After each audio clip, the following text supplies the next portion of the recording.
Hey, man. Hey, man. Don't bring AEW no fucking kids, homie. I'm going to tell you right now, Kenny Smith said it the best back in the day. It's over, ladies and gentlemen. It's over.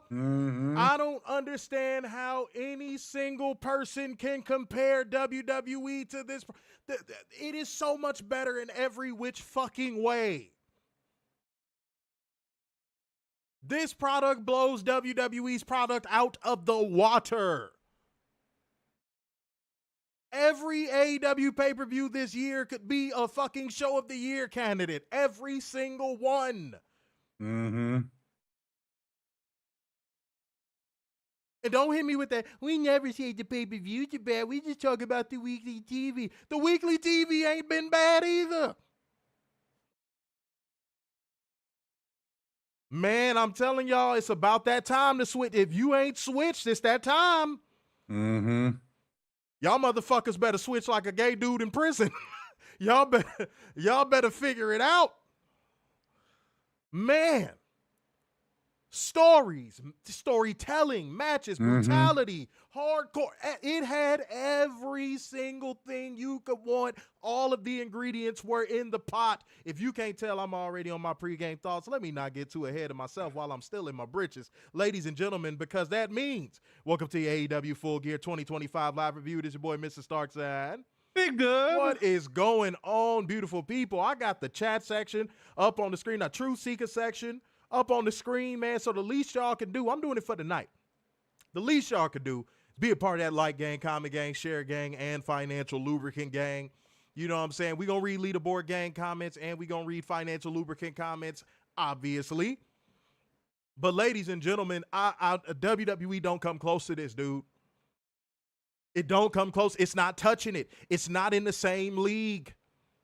And you had Shane Helms, the Hurricane, coping on social media, and Richard O'Shea checking his dumb ass. Thank God for that. WWE still the biggest. Yeah, but it ain't the best, bitch. But it ain't the best, bitch. You can't compare that bullshit your favorite company is doing to this. Fuck are we talking about? Fuck are we talking about? You serious? What WWE shows came close to what we just watched? Plea or otherwise? Nothing. Get the fuck out my face, man. Don't bring AEW no kids. This shit is better than all that horse shit. This is better than WWE, NXT, TNA. This is better than AAA. This is better than all that shit. Any WWE adjacent promotion, you just got shat on tonight. Shat on, because you cannot do that. You cannot do that. WWE fans, they not going to do that. You going to watch Survivor Series? Guys, no, I'm actually going to be able to announce that tomorrow. Be on the lookout. But me and Werner, we going to have our eyes on Survivor Series. You think Survivor Series going to do that? Do you think Survivor Series is going to do that? Not even remotely close. Again, what Kenny Smith say? It's over, ladies and gentlemen. It's over. It's over. It's over. This is all Tony Khan has to keep doing. Do this. WWE can't keep up with this. You only like it just because there was blood. No, I liked it because there was storytelling. There was excellent in-ring work. There was not a cool-down match on this entire goddamn card. On the main card, there was not a cool-down match. Every villain is lemons. Fuck is you talking about? This shit was phenomenal. And I can't wait to talk about it with every single one of you beautiful people. You know what I'm saying? And hold on real quick. Hold on. Let me get the financial lubricant gang out the way because I see y'all in here working early. Y'all working the early shift. You know what I'm saying? Apollo came through with two. Shmackaroo said no comp tonight too. Hope WWE fans gave it a shot. See, let me slow down for a second. Let's slow jam the news for 1 second. Apollo, I agree. At the end of the day, I hope all these WWE fans that shit on AEW actually watch this show tonight. Because there is nothing that you can look at on this show and go, that was bad. Nothing. You would have to go to the pre-show. There was nothing on the main card of this show that was even close to bad. Not even close to average. How many times does Tony Khan have to raise the fucking bar? Y'all can have y'all little earth in a cuckoo. Y'all can have that bullshit. Y'all can have y'all hype moments and aura farming. And, ooh, look, Roman Reigns returned for the 90 millionth time. Y'all can have that bullshit. This is what makes me feel. This is what makes me hyped to get in front of this camera and talk to people. WWE snatches that soul out of me like goddamn Shang Tsung. Facts. What? Man, stop. Again, don't bring AEW no fucking kids. Please. WWE so soft, they made TNA stop bleeding. Oops. Come on, bro. Fuck is we talking about? Fuego came through with 2 schmackaroos, said, what a show. Much as it wounded me. Catherine came through with 5 schmackaroos, said, now this is pro wrestling. I had inside info on the main event prior to the show. Adrian said, with the 5 schmackaroos, said, everything you're saying is true, but the IWC and dirt sheets are compromised. Oh, I'm sorry, and compromised media will keep trying to shit on it like Shane Helms tried. Shane Helms, you saw him coping? Did y'all see Shane Helms coping?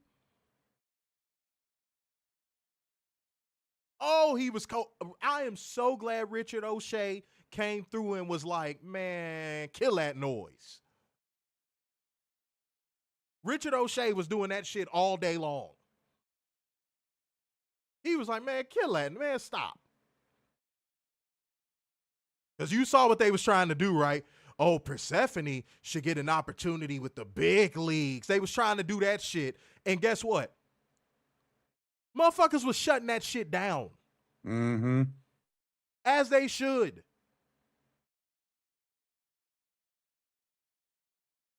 Yeah, WWE is a platform. Yeah, sure. A shaky one. You know why? Because you're going to go there and you're going to either get you're going to get overpushed and overexposed, or you're going to get buried. There is no in between. Better stop playing with me, man. Better stop playing with me, man. Shouts out to Fuego. I will read that one, but it feels like slightly skipping it. I know you wasn't trying to, but come on, bro. Stop it, man. Y'all got to stop playing with AEW, dog. Catherine said, I was not on Twitter during the show. I actually enjoyed the show. See, obviously, because we do 2 different things during the show, I have to keep up with it and also keep up with the social media aspect of it as well. So, and Warner does as well. So we got to see this stuff. Mm-hmm. You know what I'm saying? Come on, bro. Robert came through with the 10 schmackaroos saying late fees. Now, this is a show. WWE can hold Tony's jock when it comes to show like this. And somebody might say, oh, yeah, this is just the pay-per-views. Again. At the end of the fucking day, the bar for AEW is way higher. You know why? Because it's better. Even on their weekly shows. Yeah, Hurricane and Mark Henry was coping something tough. Let's try to recruit Persephone to the WWE. No. I got buttons for this. No. You know why? Because maybe she actually wants to, I don't know, wrestle? Oh, no. You don't do that in WWE. That never happens. Maybe she actually wants to be somewhere where she'll actually get, I don't know, stories? Oh, that doesn't happen in WWE. Y'all better stop playing with me, dog. Come on, bro. I'm so hyped right now. You know what? I'm going to cut my pregame thoughts off right here. Warner, go ahead and give your pregame thoughts. You know, this might be controversial, but I feel like this is the second best pay-per-view of the year, behind All In. This was phenomenal top to bottom. As you said, there was no letdown. None whatsoever. And let's be honest, once the show started, next thing you know, it's like main event time. What? Huh? Bro, This show fucking flew. Blink and you'd miss it in the best way possible. Exactly. I'm just so gobsmacked after this pay-per-view. So gobsmacked. That's all I got. I mean, really, I just want to. I'm excited to get into the show. And I'm gonna read a couple more of the Leaderboard Gang's comments. And yeah, we gonna talk about it. We gonna talk about it. Can I get some fire emojis in the building from my true seekers? Can I get some fire emojis in the building from my true seekers? I think we need that energy. We need to light this motherfucker on fire before we get into it. You understand? You know, Robert said, get actual international competition. I see these fire emojis flowing in. I see them flowing in. Adrian Carpenter came through with the 10 schmacker rules, saying, I'm just tired of WWE getting protected and coddled all the time. I just want Tony Khan to get the respect he deserves. You ain't the only one, homie. Mm-hmm. You ain't the only one, homie. It's diabolical that Tony Khan puts on shows like this, and I guarantee you by Wednesday it'll be forgotten because the media is not going to pump this up at all. But watch the headlines that come out of Survivor Series. You know what? You don't even have to wait till after Survivor Series. It'll be going on during the damn show. Oh, man, your whole algorithm going to be full of that bullshit. Yeah. Man, let's stop acting like that. That's not the better product. It's not the better product. I am saying it definitively. WWE in 2025 is not the better product. AEW continues to show you that. CMLL continues to show you that. Mm-hmm. Even MLW has stepped their game up. Big time. Yeah, it might be the biggest, but the best, man. Best these nuts. You better stop playing, dog. You better stop playing, bro. Let me read a couple more comments from our true seekers, man. We showing y'all love tonight. Comment section is up on the screen. Don't make me regret it, because if you do, it's coming right back down. Mm-hmm. Press of a damn button. I said, damn, last night House of Glory's event is better than WWE. Yeah, man, it was here too, and I hate that I had to miss it. Robert said WWE's the best at trash. Yeah. Adrian said MLW has done very good work this year. Yeah, dude, they've been stepping it up. And you know what? Let's be honest. What's to say in the next 5 years they don't get a TV deal? Which I would be open to. Right. And by the way, let's give kudos to MLW for being the only promotion that had enough nuts to stand up to the WWE in court and win. Yeah. And not get it moved to fucking Connecticut. Let's give a round of applause to them in the comment section for that. Respectfully. You know what I'm saying? Let me see what we got. Yeah, get our likes up, man. Stop playing with us, bro. Get our likes up. Get our likes up. We know it's late, but get our likes up. AEW just put on a banger of a fucking show, man. Get these likes up. Let me read a few more. Hold on. Let me see. I'm going to check for the good ones. Fuego said, I think this show got me believing we got dub walkers, the motherfuckers who just sang Judas showing up to pop for spots and chant meat. Hey, man, I'm going to be honest. I'm not quick to coin that, and I'm going to tell you why. Because AEW is a WWE fan's guilty pleasure, and they just won't admit it. Yep. So those people are likely fan walkers. And I told y'all, and Fuego, I broke this down. I'm not sure if you were watching our streams at this point, but I broke down why. Because typically the people, if you go to these shows, typically the people you see doing those chants got on a WWE branded shirt. That's the easiest way to spot them. Go ahead. And they're wearing their WWE branded belt. That's the easiest way to spot them. You can't miss them. You cannot miss them. I swear to God, they will be right in front of you. So no, Fuego, I'm not quick to coin that just yet. I am not quick to coin that just yet. Until I see otherwise. And I'm at a lot of AEW events. Until I see otherwise. You know what I'm saying? Adrian said TNA ain't the third brand. Fuck out of here with that shit. CMLL, New Japan, MLW is better than that shit. Yeah, man, TNA is in the dumps right now. TNA is in the dumps right now. And by the way, I meant to say this too. And MLW, shouts out to them for how they handle their media. Man, they send you free pay-per-view links. They send you all this stuff, man. They really look out for their media. So shouts out to them on that too. This ain't leaderboard gang, but I'm going to read this because that's a very good comment. Apollo said TNA lost its identity. That's the biggest problem of all right there. Mm-hmm. And it started the night they fired Scott D'Amore. Yeah, the moment Scott D'Amore got pushed out the door, that was the death blow. Said that TNA partnership killed them. Hey. They ain't got nothing. They ain't got nobody to blame but themselves. Them and Cucklos. Good old Cucklos. Yeah. All right. Let me check out a few more. Hold on. Apollo said I saw a lot of kids in the crowd. Apollo also said we're the best wrestle. That's a fact. That's a fucking fact. You see what we got?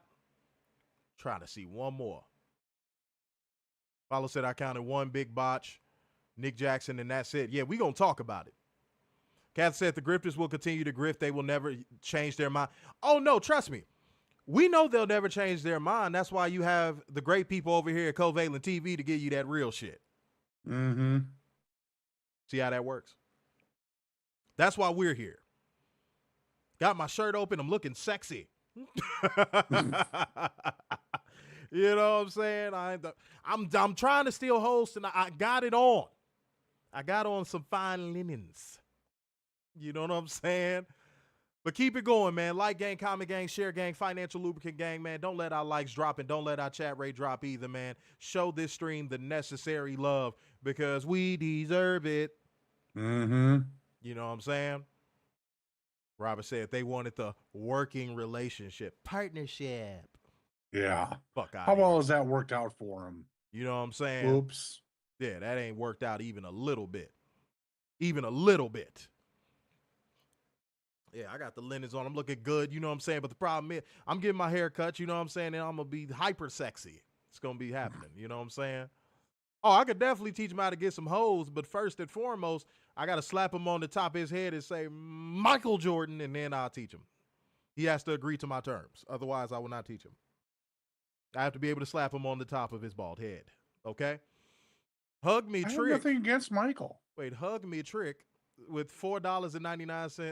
Says, sorry to skip ahead, but CEO.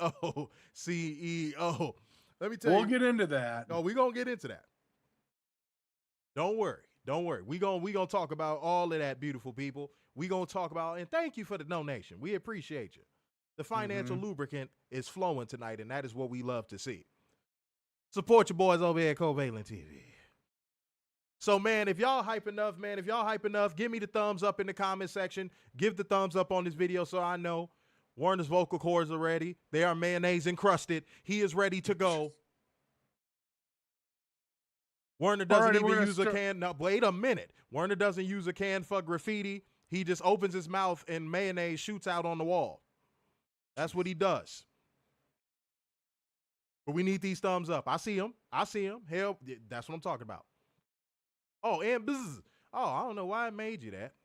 I don't know what's going on with YouTube. But yeah, Hug Me Trick 24. Do you want Trick Williams to hug you? Is that your life's dream? Okay, all right. Ain't nothing wrong with that.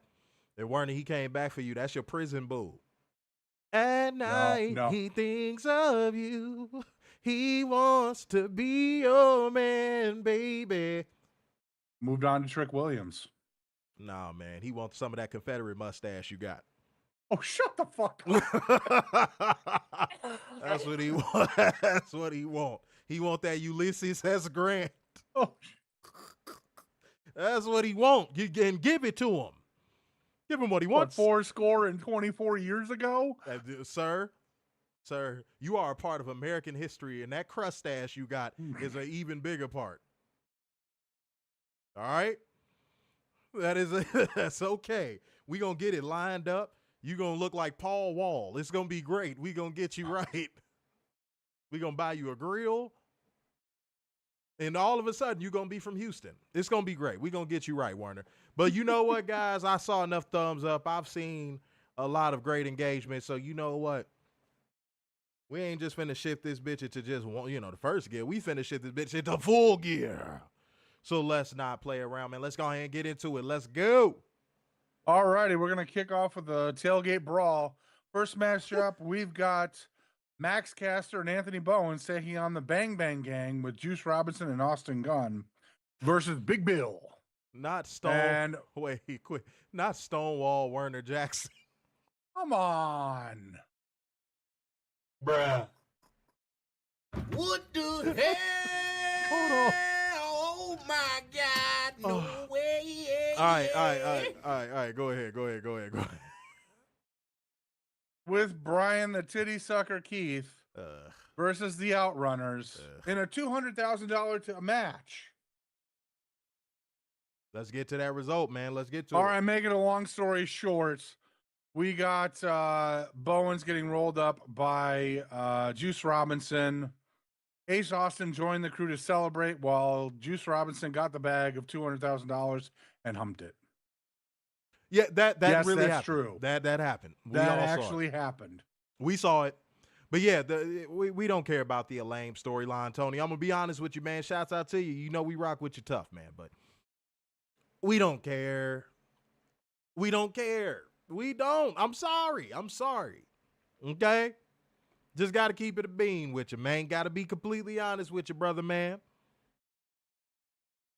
From the other man. We can't do it, man. We sorry. So I'm just going to move on. Alrighty, up next, we have Paul White joining commentary ahead of the upcoming match. We then go backstage where Samoa Joe is with a crew of guys wearing Ops Dojo shirts. Joey Samoa? Yes. Go ahead. Joe said he now stands here alone due to Hangman Page's recent actions. But tonight, Page will find out how really alone Joe is. What stands behind him is a movement of men who have been pushed aside, men of violence, men who exemplify the ops. Joe won't walk to the ring on his own, but with an army behind him of wayward soldiers. Tonight, Page will learn the extent of what this movement truly encapsulates. Let me tell you what. I'm not mad at it.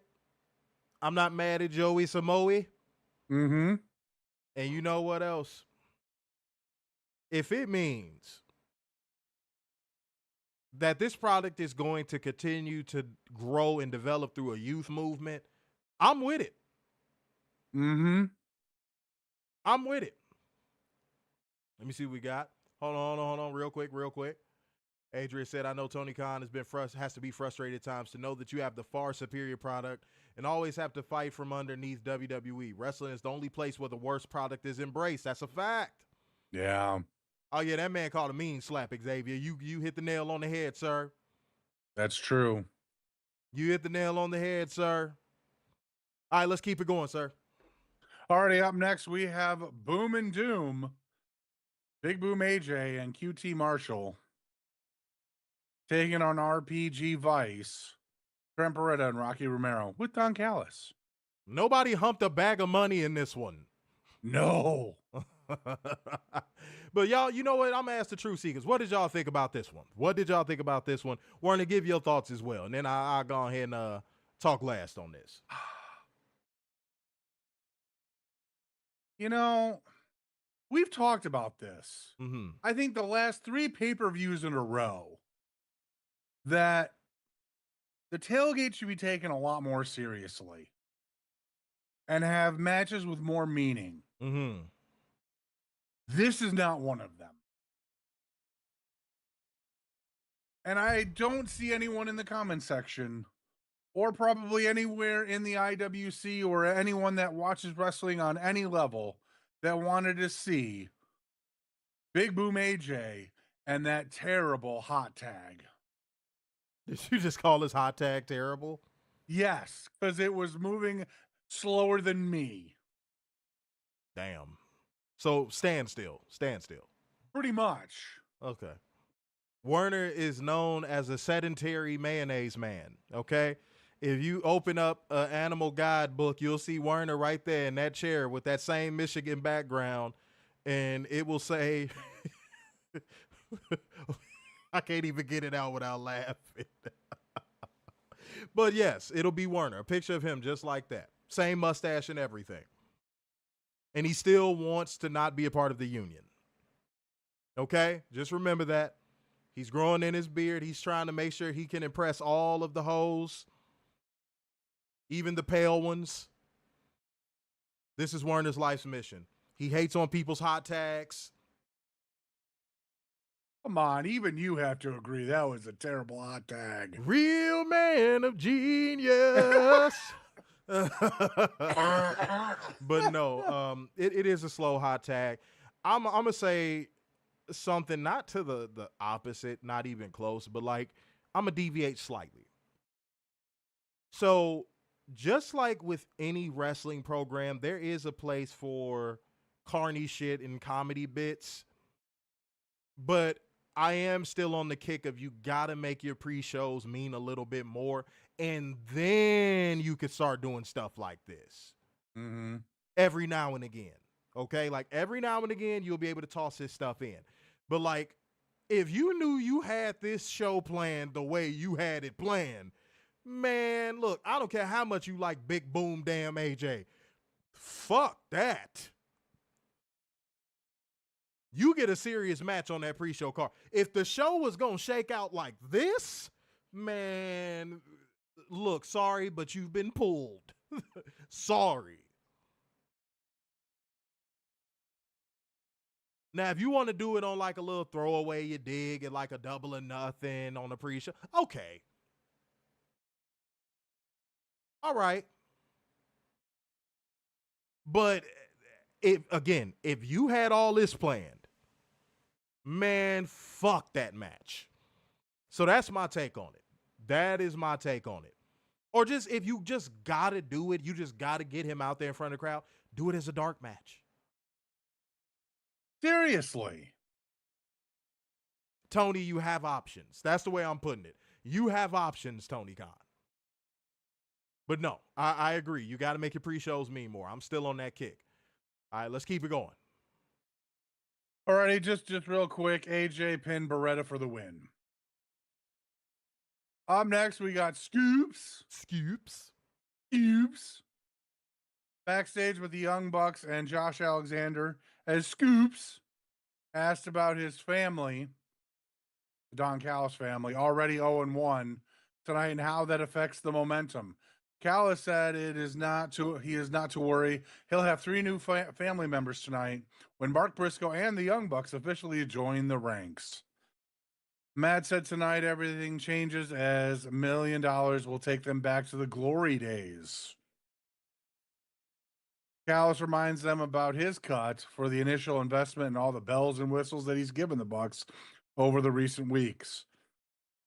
Alexander promises to end Kenny Omega just for Callis, who said they also want to win the CMLL Trios titles as well.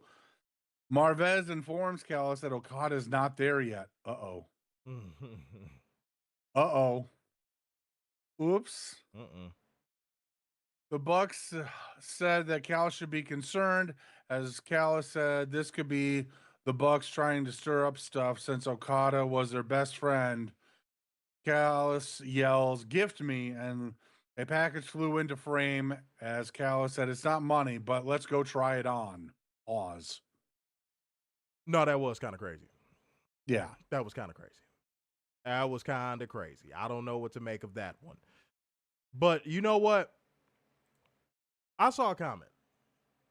And I don't want to have to say this, but I'm going to say it.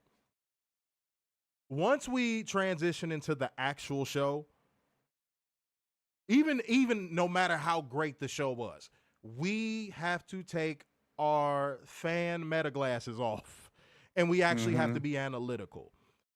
Matches like the Big Boom match, again, sure, you build up your pre-shows more and you have a good string of them, and then maybe on like, 1 in every 4 pre-shows, you do a match like that, sure, okay. But again, Tony Khan knew what he had planned tonight. Yeah. And still left that match on the pre-show. So we have to analyze. Analyzing is not nitpicking. Mm-hmm. That damn noise is back. I don't know where it's coming from, but fuck it. It's going to rock out tonight. Y'all just going to have to blink. I don't give a fuck. Y'all just going to have to blink it out. I don't give a fuck. But yeah, we have to analyze. Once we start the show, we have to analyze. You know what I'm saying? Now, if we was just being on some fan type shit, we would be like, hey, man, it didn't take away from this show, so hey, let's keep it going. But no, we have to analyze. We have to break it down. Mm-hmm. And it didn't need to be there. It did not need to be there. And if it did just have to be there, again, you have a dark match. Just do it. Or if you have to put it on TV, like absolutely have to, make it the first match. Get it out of the way first. Yeah, it ain't like we just said, oh God, everybody has to die. That's a part of the Big Boom AJ squad. Like, right. nah. Oh man, goodness gracious. Okay, let's keep it going, beautiful people. Already up next, we have Eddie Kingston and Hook taking on the WorkHorsemen, to which that ended in a squash with Eddie Kingston and Hook winning. No, oh God, ladies and gentlemen, it is the sound of my favorite soundtrack of all time, and it is called "We Don't Believe You." You need more people. Now, some people might argue this was a precursor. That is not your cue to skip ahead if you're in the comment section. But I'm glad it got out of the way as fast as it did. I am very glad it got out of the way as fast as it did. Very, very glad it got out the way as fast as it did. But yeah, man, we don't believe you, man. We don't believe you. You need more people. Let's keep going. Already up next, we have El Sky Team, Místico, Máscara Dorada, and Máscara Neón. Dorada. Why do you constantly fuck his name up? It's not hard to say. No. Máscara Dorada. God damn. Go ahead. Taking on the Don Callis family, Continental Champion Okada, IWGP Champion Takeshita, and Hechicero with Don Callis for the CMLL Trios titles.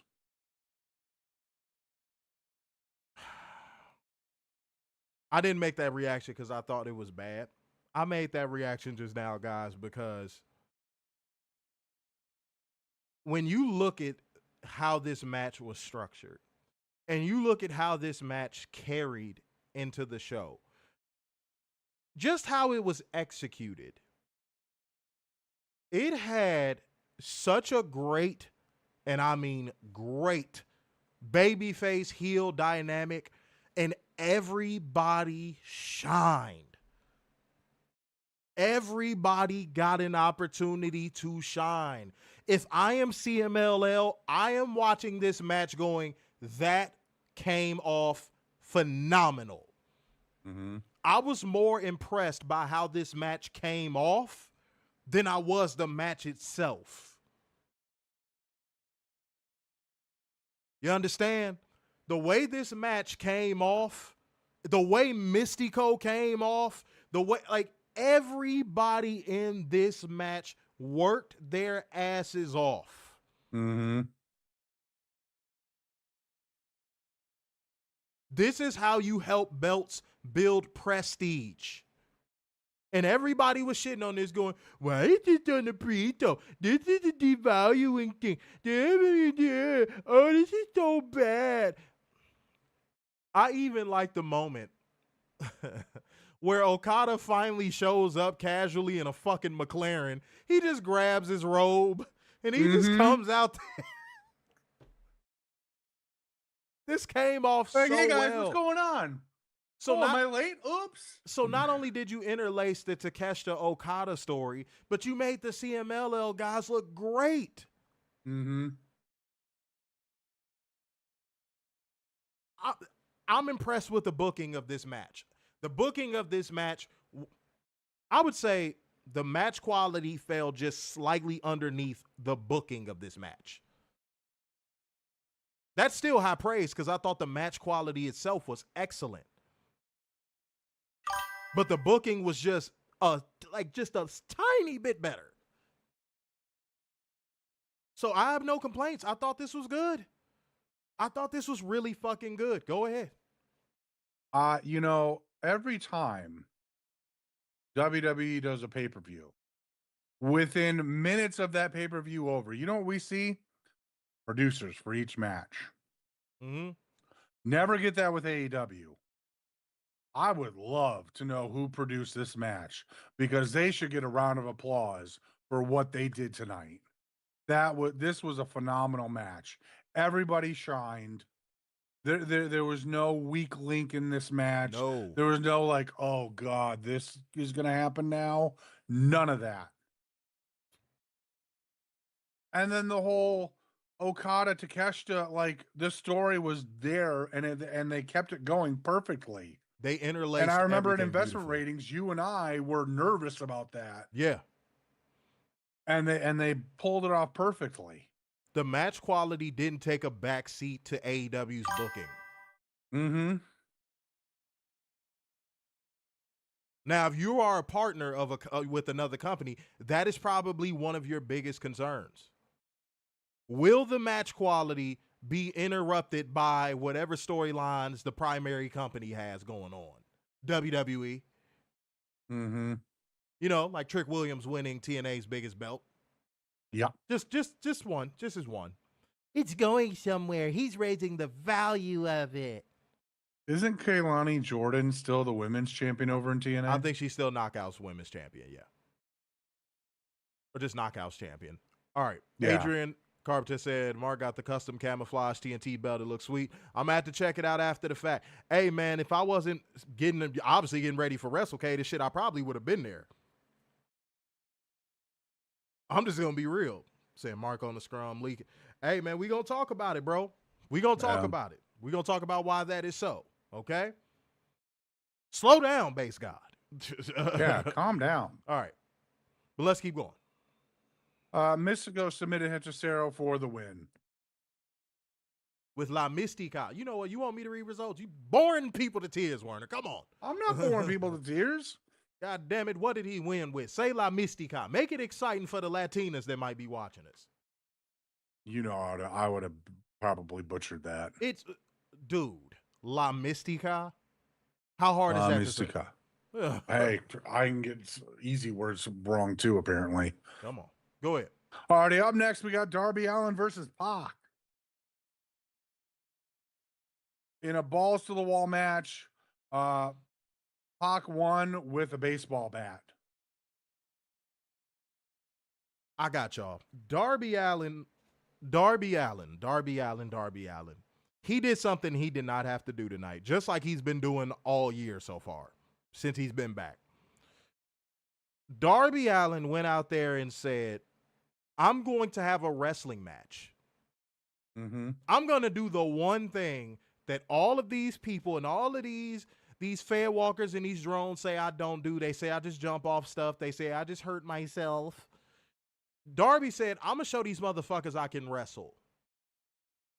And the whole first half of this match was Darby showing you he can fucking wrestle.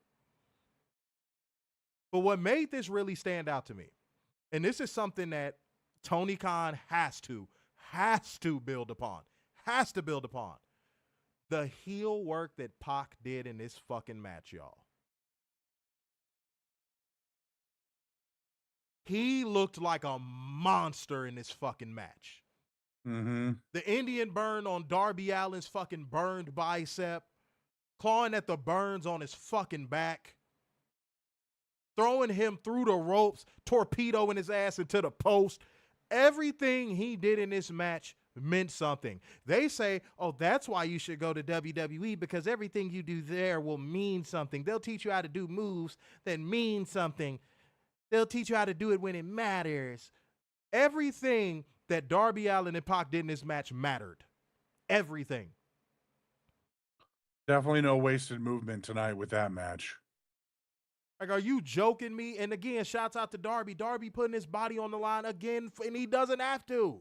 Mm-hmm. Did y'all see the bumps this man was taking in this match? And I like that Darby Allin was protected in this finish. I know there's going to be some people that bitch about that, but I like that Darby Allin was protected in his finish. And he was protected with storyline. Mm-hmm.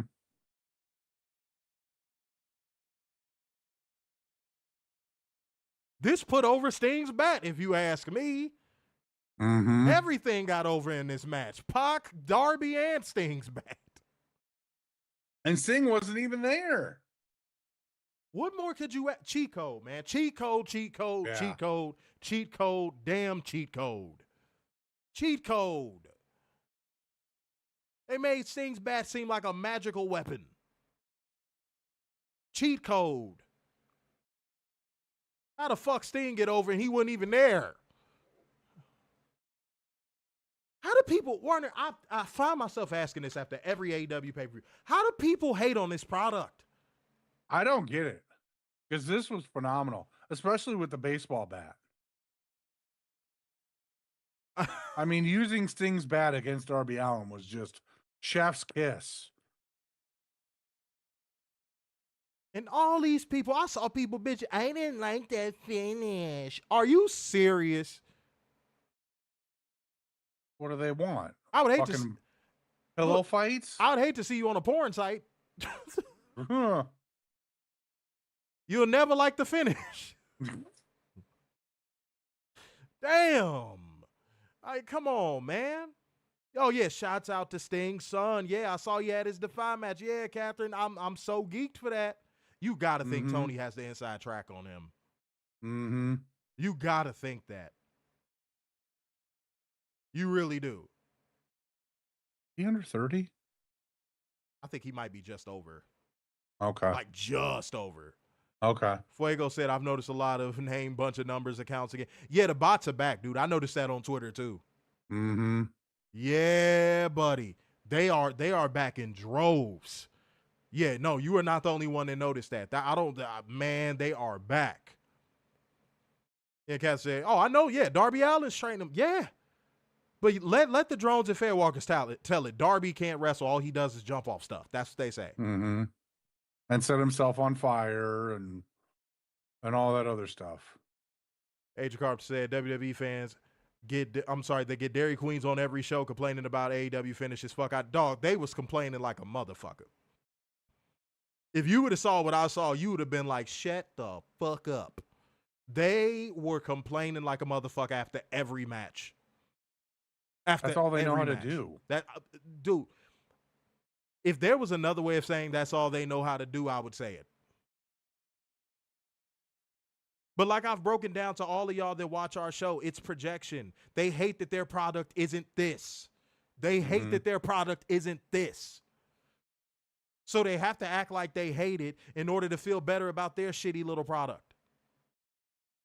Samantha Riley, right on cue. How you doing, beloved? Says, seems like projection by Jey Uso stands. Damn. Ooh. Came in with the fizz-ire. But yeah, Samantha, how are you, beloved? You know what I'm saying? We got the lettuce of Covalent TV as well. Mm-hmm. Catherine said, that is what they live for, bitching and hate watching AEW. Yeah, but here's the thing, though. When you're just making a contrarian argument on behalf of something that you claim you don't watch and you don't consume and you think it's terrible, that typically tells a person that you probably watch it, you probably enjoy it, and you're too afraid to admit it. Or you just a little hoe. One of the two. One of the two. Or you just a little hoe that like complaining about shit. Definitely a lot of those people out there. Adrian Carpenter said Richard O'Shea on the scrum about to talk his shit to the haters, as he should. Mm-hmm. As he should. He earned it. Fuck it, like, what are we talking about? He earned it. Mm-hmm. Respectfully. Yeah, that's what I thought. He's in his 30s. Most said it says he's in his 30s. Yeah, he probably in his early 30s. He probably got about a good 10 years in him if he's being trained properly and he does what he's supposed. He probably got about a 10-year career on the belt. You know what I'm saying? So we'll see what happens. All right, let's keep going. Alrighty, up next we have Marina Shafir and Megan Bayne, the Megasis, versus the Timeless Love Bombs of Timeless Tony Storm and Mina Shirakawa versus the Babes of Wrath, Harley Cameron and Willow Nightingale versus the Sisters of Sin, Julia Hart and Sky Blue, with Thekla, with the winners picking their semifinal a tournament match stipulation. Mm-hmm. Holy cow, did they push the action in this match? They did. I enjoyed this. I thought this was a G code. I like that they tested that in-ring cardio. I mean, from out the gate, they were already, it was movement, and it wasn't wasted movement. These ladies enjoy working with each other. That is something that I took away from this match 100%.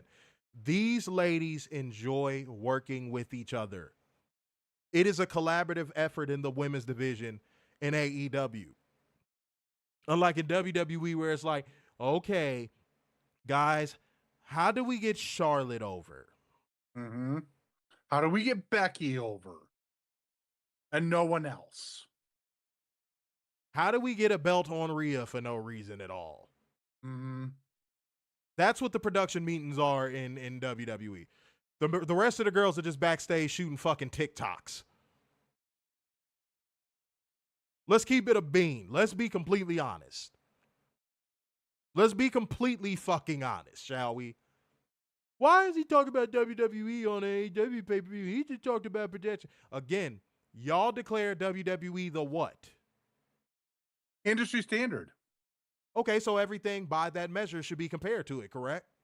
That is correct. Okay, all right then. Then if you're saying that right now and you don't like why I'm doing that, shut the fuck up. Shut the fuck up about WWE being the industry standard when it comes to pro wrestling. You don't want it to be compared? Stop saying that dumb shit. Because I keep telling y'all, WWE is not touching what AEW did tonight. Ooh. Get that out your head right now. If you think War Games is going to be what we saw, please take that thought, throw it in the motherfucking bin, and then go ahead and douse that motherfucker real quick and light it on fire.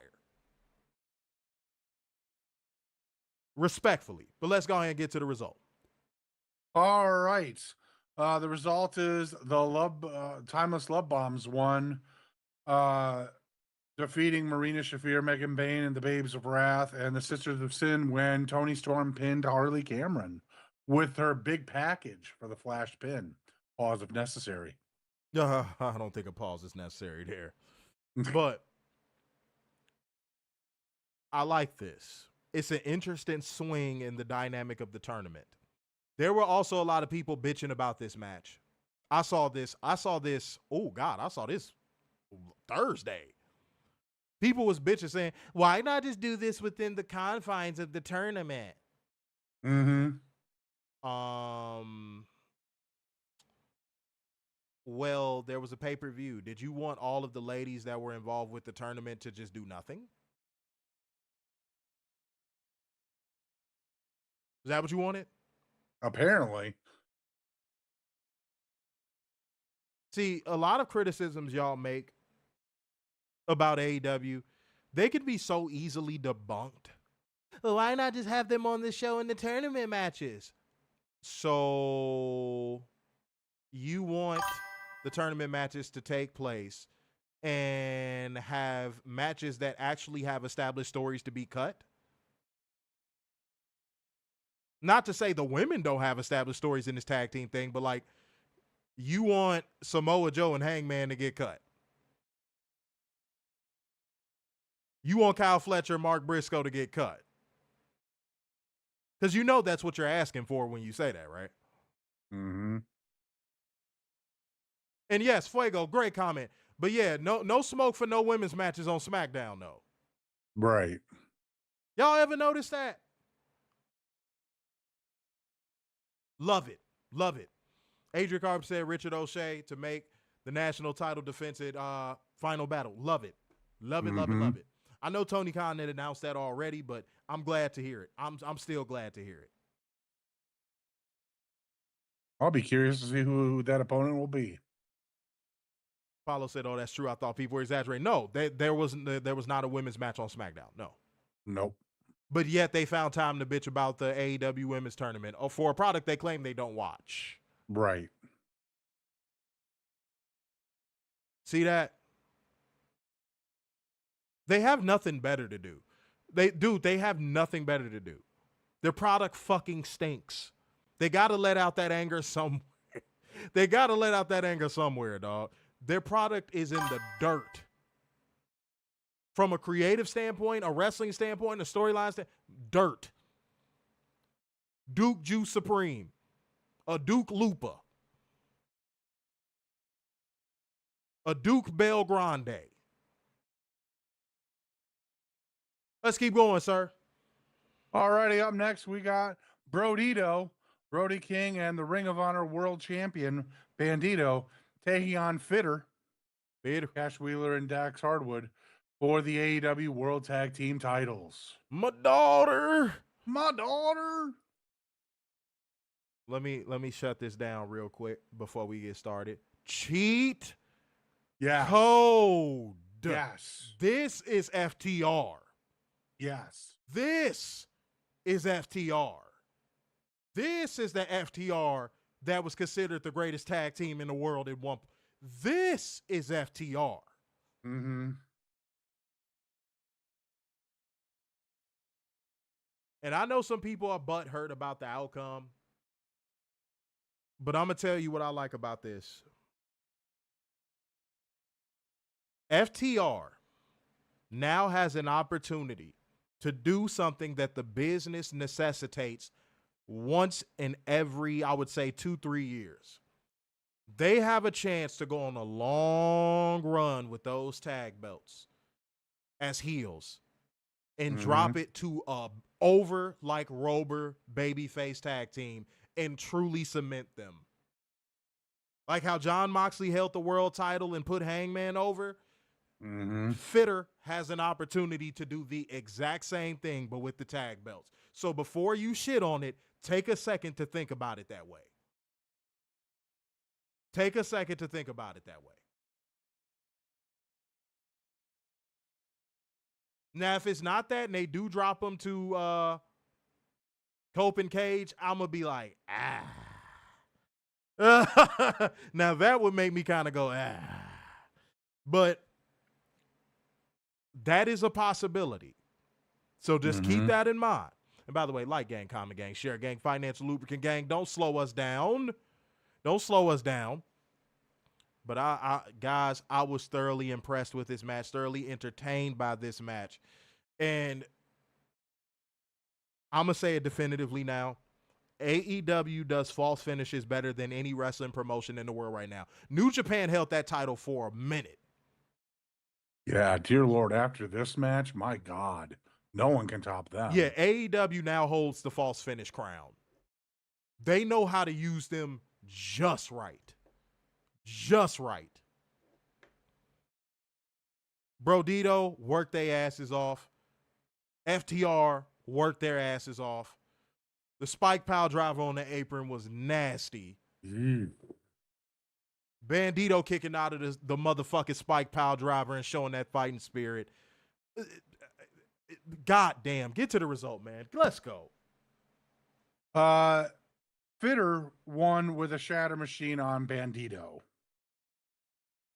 You have to give Bandito MVP for this match. He worked his motherfucking ass off. I thought he was phenomenal in this match. Not to take away anything from Fitter or Brody King. I just felt like Bandito was just going extra tonight for some odd reason. They did not look bad in defeat tonight.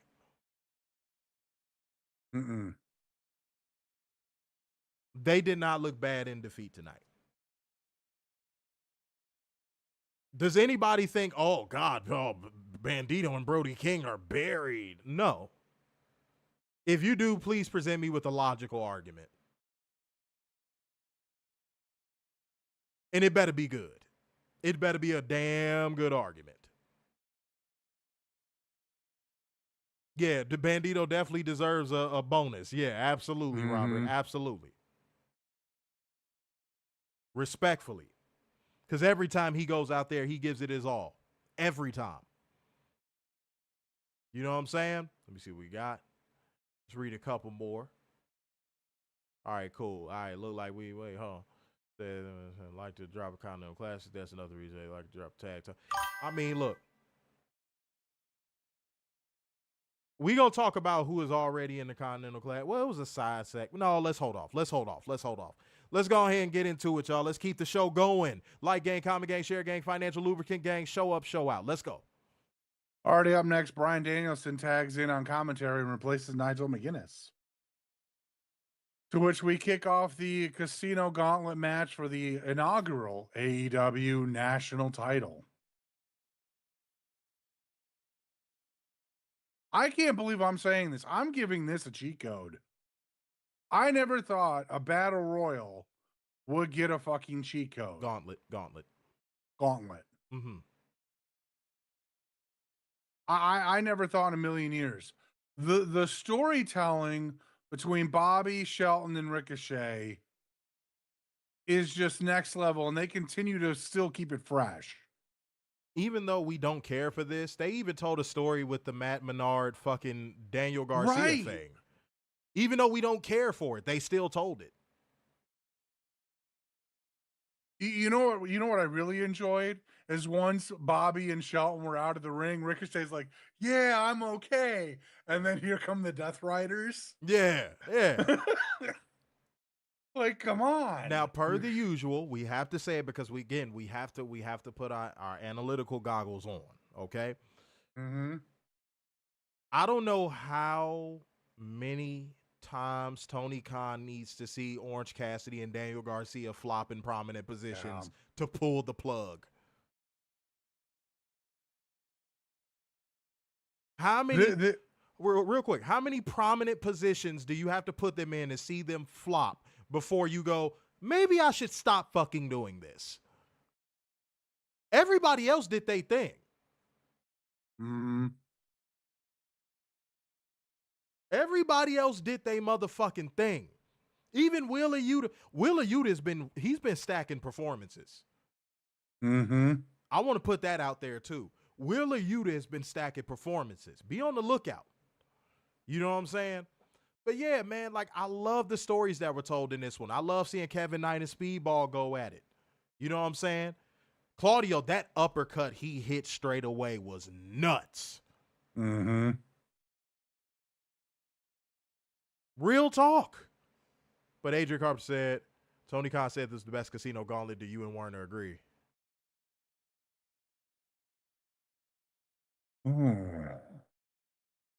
I'd have to think about that one. See, because I'm not one of them people that answers without actually like properly processing it. I would have to think about it. I'm gonna get back to you on that one. I would have to think about that.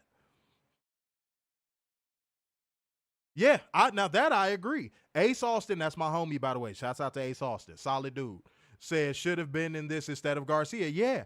That's what I was just saying a second ago, bro. I was saying I don't understand how many times he has to see Orange Cassidy and Daniel Garcia flop in prominent positions before he fucking gets it. I just don't. How many times do you have to hear them come out to no pop?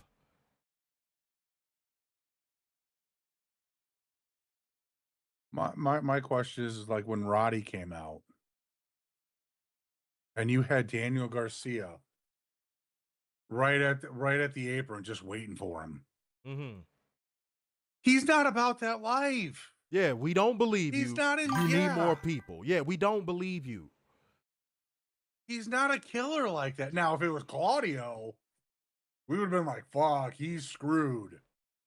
But fucking Daniel Garcia, Garcia and goddamn Limp Bizkit shorts. Right. This motherfucker was dressed like Fred Durst. Like, I just... Tony, homie, stop, dude. Stop.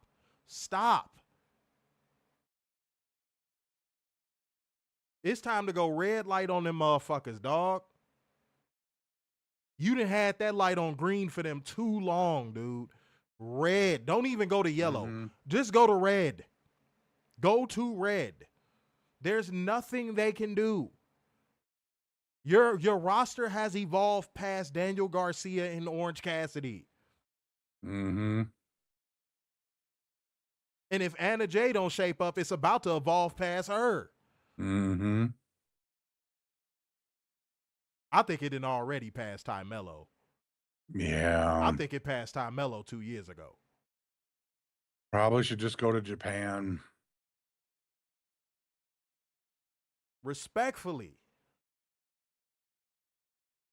And shouts out to Ace Austin telling the story on Twitter saying 64 seconds. And I was about to come out there during the casino gauntlet and Richard O'Shea stole my dream.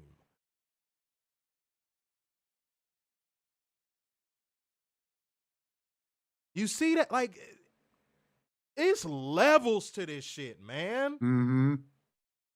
I don't give a damn how many people you can fit in the arena if your product fucking sucks. Right.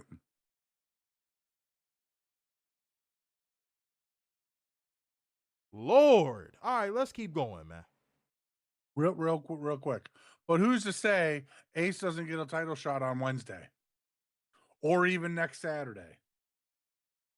We shall see. You know? I mean, that is a possibility with Tony. Hold on. Apollo real said, quick. hold on. Apollo said, nah, Orange Cassidy got a pop. It'll probably leak over the TV.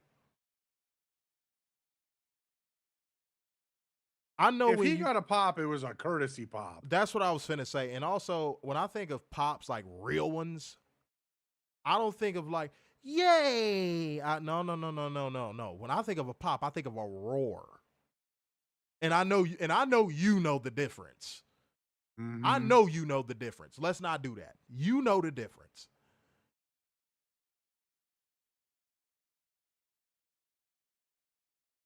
Now we acting like we don't know what pops out tonight. That's great. Mm-hmm. I'm fucking around. But said on the scrum, Tony Khan says Timeless Love Bombs will announce the stipulation on Wednesday. Looking forward to it. There we go. But yeah, courtesy pops don't count. Nostalgia pops don't count. That shit don't count. Every Roman, like, let me give you an example, just to be straight up with you. Every pop Roman Reigns gets, that's not real. That's not real. They're popping out of necessity. It's like, yay, look, Roman's back. Mm-hmm. Again. They're not popping because he's just that over. You get what I'm saying? Like, it's again, like I said a second ago, it's levels to this shit. All right, but let's keep going. All righty, Ricochet won with the Spirit Gun and pinned Kevin Knight to become the first ever AEW National Champion. I would love to see Kevin Knight get a program for that belt too. Me too.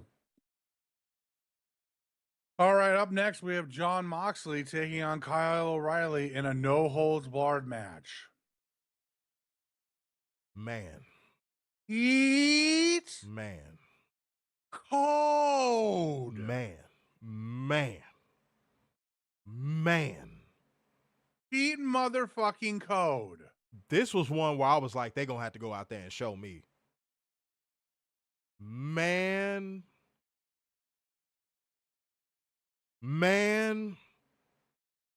I bet not see a motherfucker talk down on no Jon Moxley around me, dog. No.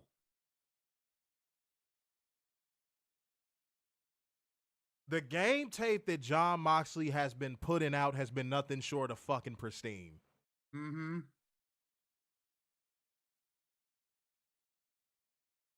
He made Kyle O'Reilly tonight. I was just about to say, that's crazy. I was just about to say that. He has revitalized Kyle O'Reilly's auto parts career. Mm-hmm.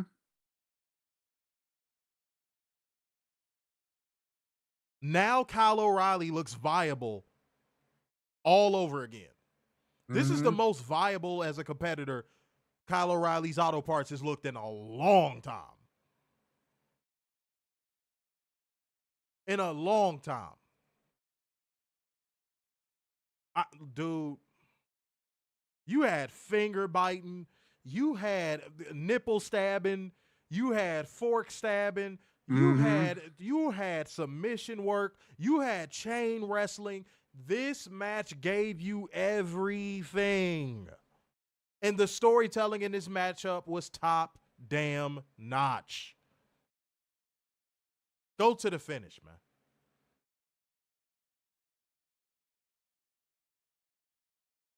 Kyle O'Reilly won with an ankle lock and made Moxley tap out again.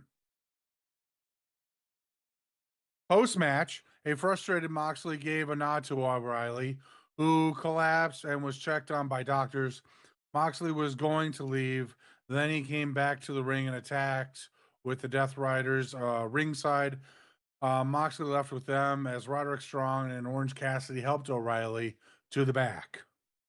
So real quick, let me cook on this. They're setting up a questioning the leader angle, and they're also setting up potentially even more unhinged lone wolf John Moxley gimmick. It could go one or two ways.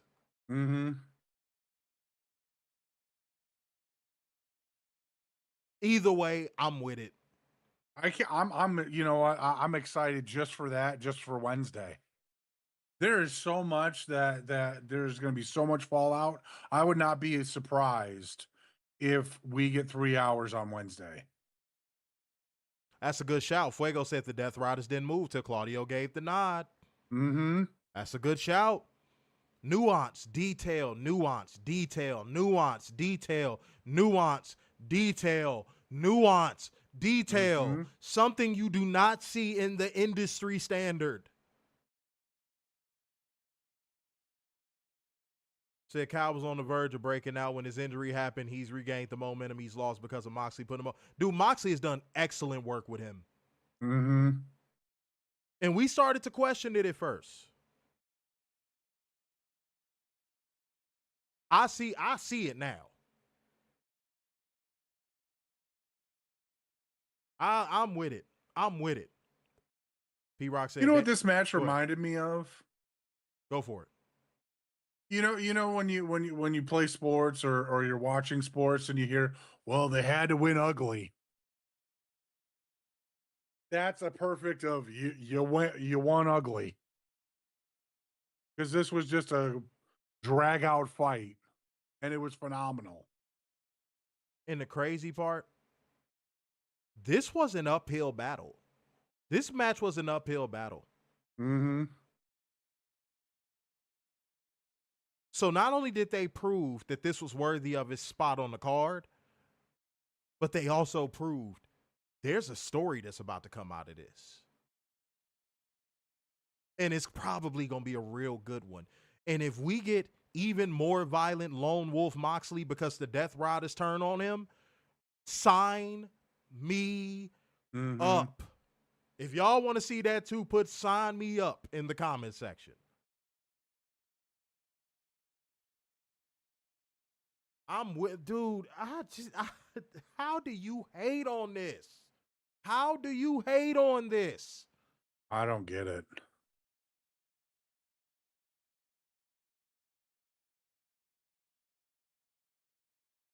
I gotta believe this is one of those matches that if you're trying to get someone into AEW, this is one of them. Okay, so I ain't been challenging tonight because I'll be seeing a couple of y'all having different opinions, and that's okay. But like, it seems like hard disagrees more than it seems like actually trying to have a discussion. So I'm gonna address a couple I've been seeing.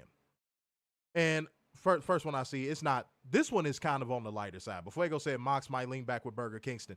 That's not the money. So no. See, I'm gonna start challenging these takes I'm seeing now. I was being real cool about it, but now I'm about to start challenging y'all. There's no money in that. There is no gusto in that. There is no juice on that. There's no heat on that. There's no nothing. That would be trash. That'd be terrible. That's a horrible idea. This is what I'm about to start doing. Because y'all, I've been seeing a couple of y'all getting a little testy tonight. So I'm gonna challenge your ass right back. I'm gonna give it right back to you. Saying and when the Death Riders turn on Mox, who will Marina side with? That's a great question. That's a great question. But yeah, no, him teaming up with Burger Kingston would bring Moxley down. That would bring Moxley way down. If you want to drown Moxley stock that he's been building, that's how you do it. That's how you do it.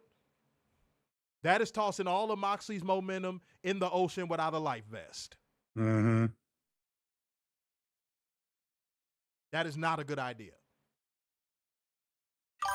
I'm just keeping it a buck. Even the little Zelda noise agrees with me. Yeah. Let me see what we got. Robert says, so this will be Moxley's second or third loss in a row now. Dude, I trust AEW storytelling so much that even if he lost 5 times in a row, I'd be like, oh, this is going somewhere. Mm-hmm.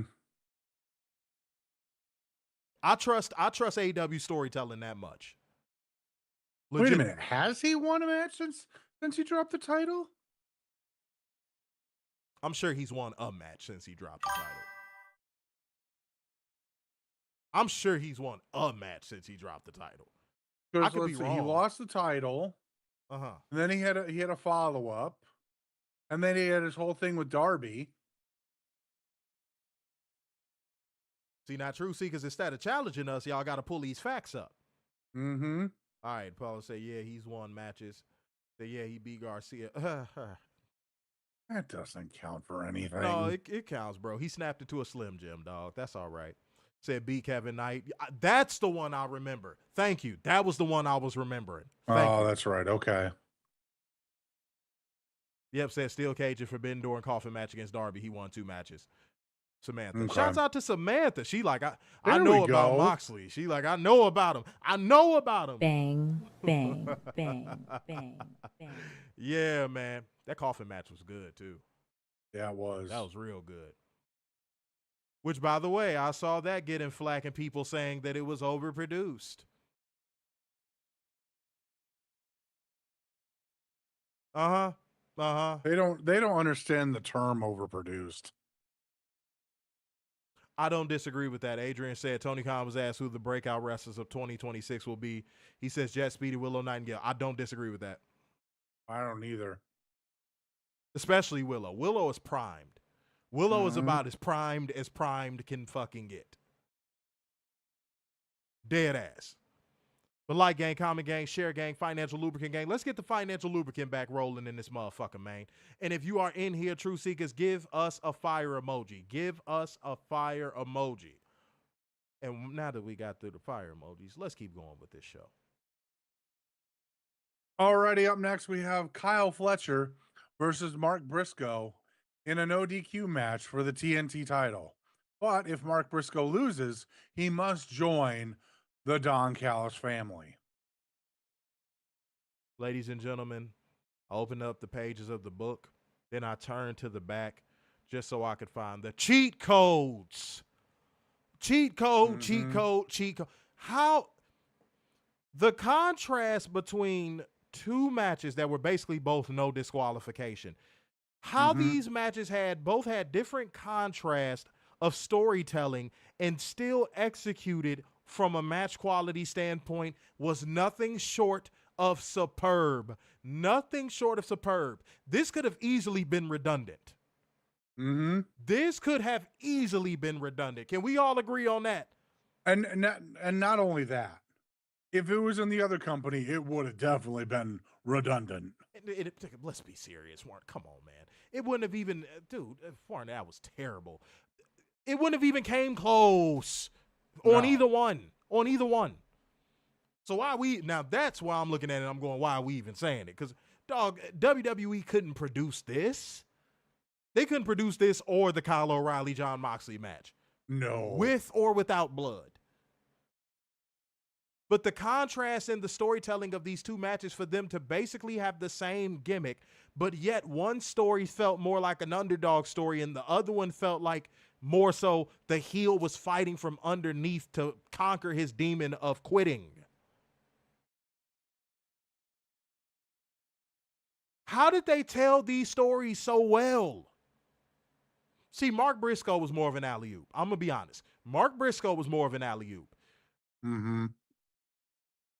But still, the contrast was beautiful. Gorgeous. Kyle Fletcher.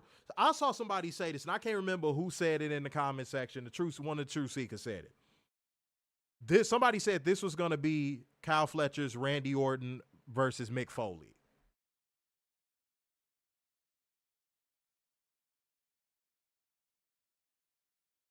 I saw somebody, one of the Truth Seekers said it. One of y'all said it.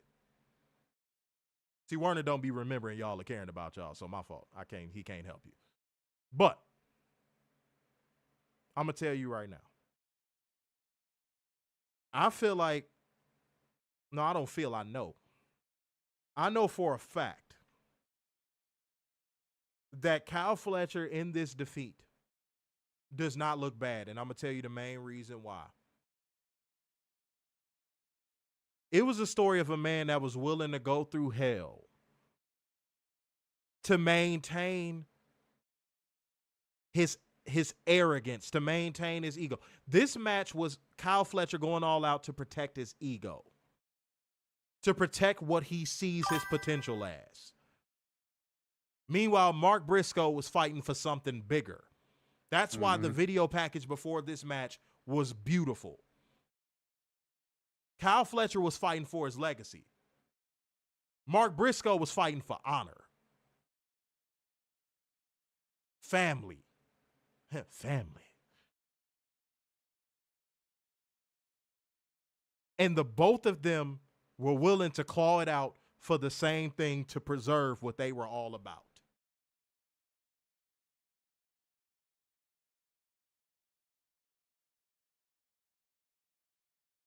What more could you ask for?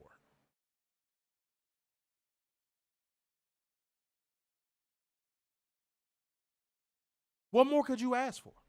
You really can't. Because what is the next? There's no one next level after that.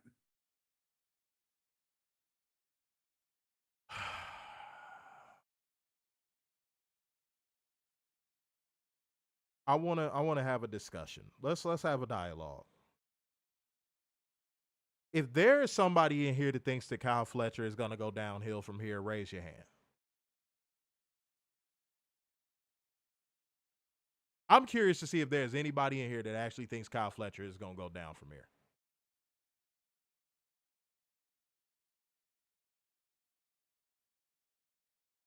And I'm so serious. I'm seeing people saying, nope, no way. Now Kyle Fletcher, here's what y'all not even thinking about. Now Kyle Fletcher has to recalibrate his thought process on how to reach the top again. So now we get to see another layer of Kyle Fletcher's character, and now Mark Briscoe gets to fight with honor for an accolade that, honestly, I think we all agree he should have been had by now. Mm-hmm. But now he gets to fight to maintain that accolade on behalf of what means the most to him.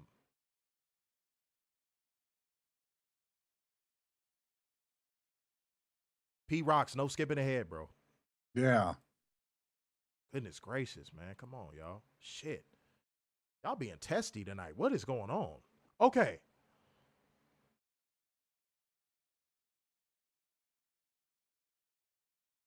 So, at the end of the day got to end. No, I'm playing, but I'm just so impressed with how these two matches were booked back to back. I was so impressed.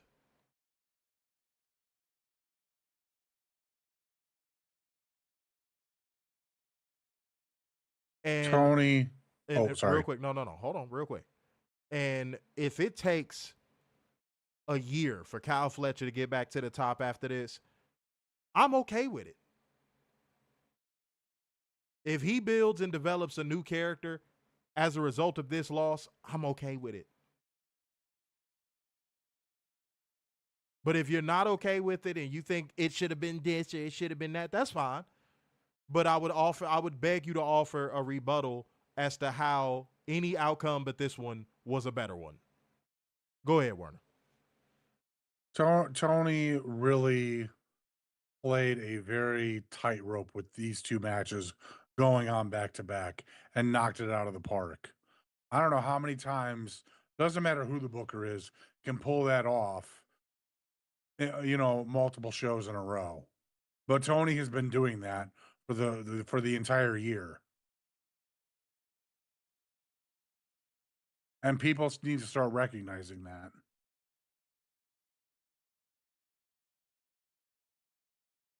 And Adrian Carpenter said, Tony Khan says he wants to use the national title to spotlight smaller promotions. Why do people hate on this guy? You know why? Because he's not behind the ugly corporate WWE logo. Mm-hmm. Because he is running opposite of WWE. If Tony Khan started working with WWE tomorrow, all of a sudden Tony Khan would be the greatest man in the world. Mm-hmm. It's just that simple. Sometimes things can be broken down to be that simple. That's something I want all of y'all to understand. Sometimes things just are what they fucking are. That's one of those things. It's literally just because he's not WWE. And he's doing it at a high level.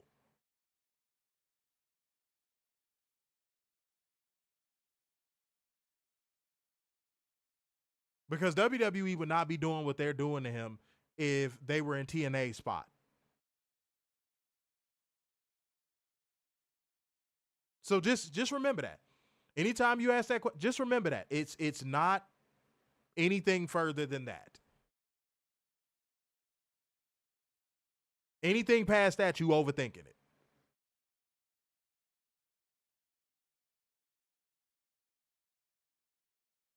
That's just keeping it real. That's why motherfucking JD from Toilet Bowl can't fucking stand him. That's why all these compromised media dirt sheets can't fucking stand him. Mm-hmm. And you know what? Tony Khan still break bread with him and give him interviews and do all this stuff. But the moment Tony Khan wakes up one day and he decides to cut off their water supply, watch how they really start talking shit about him.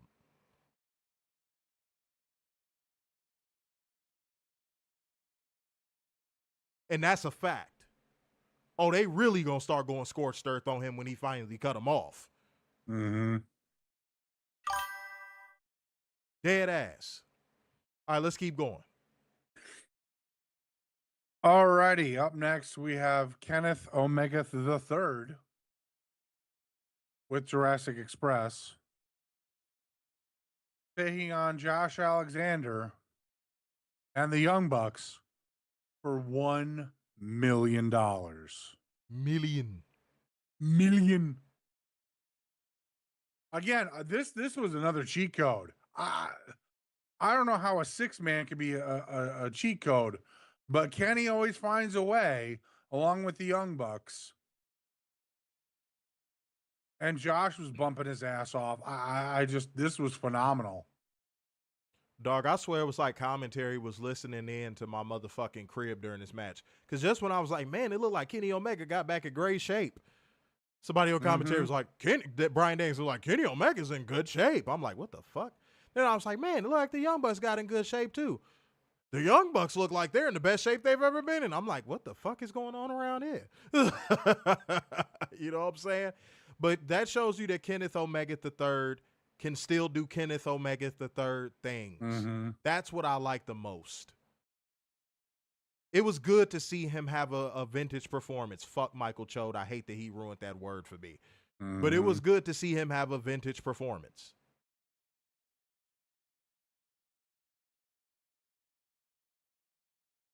I thought, like, dude, you could probably say this was just a showcase. If you want to say that, that's fine. But guess what? You would also have to say it was a damn good fucking showcase. And there was still an intertwined story too.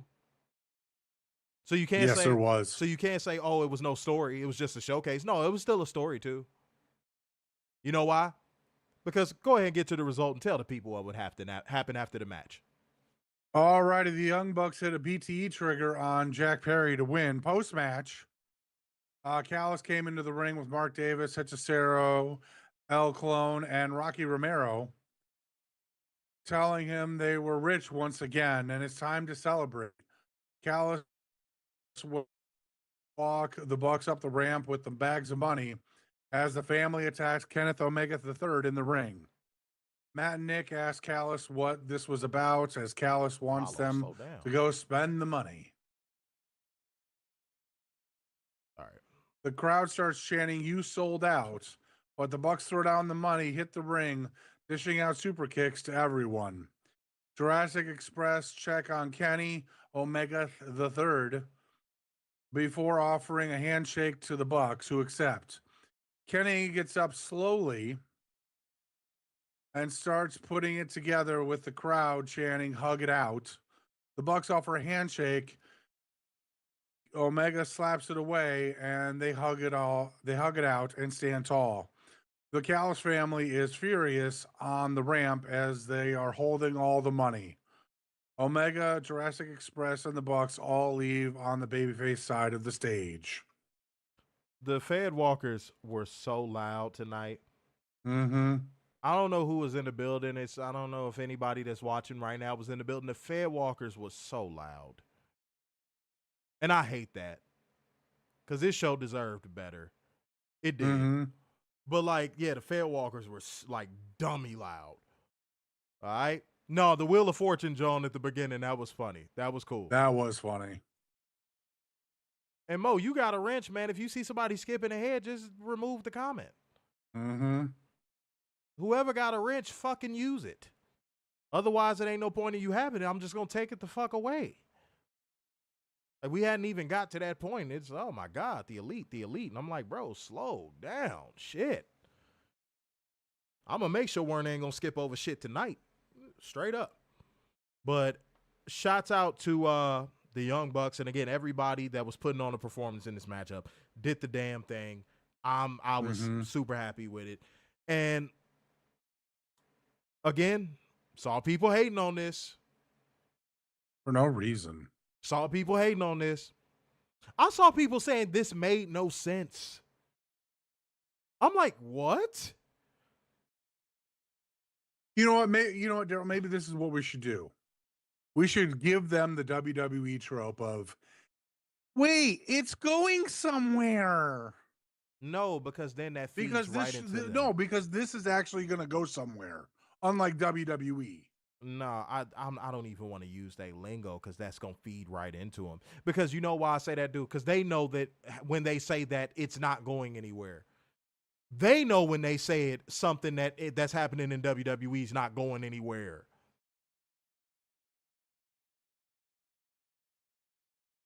They use it as a coping mechanism.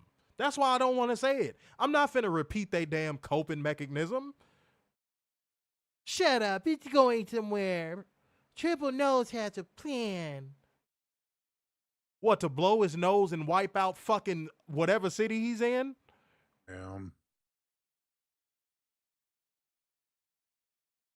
WWE, I swear to God, Triple H wouldn't know the book from his ass hairs.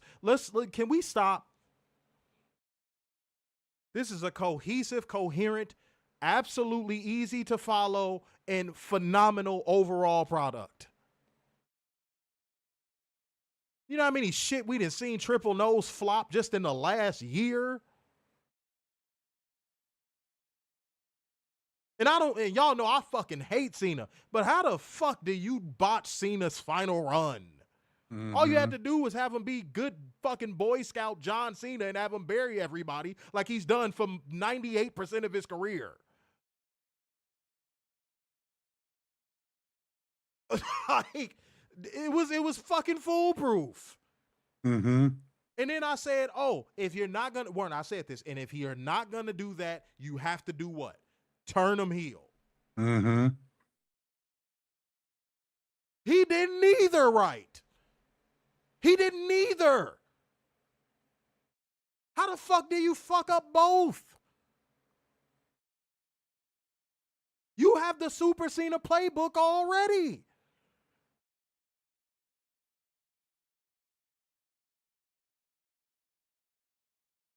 Boy.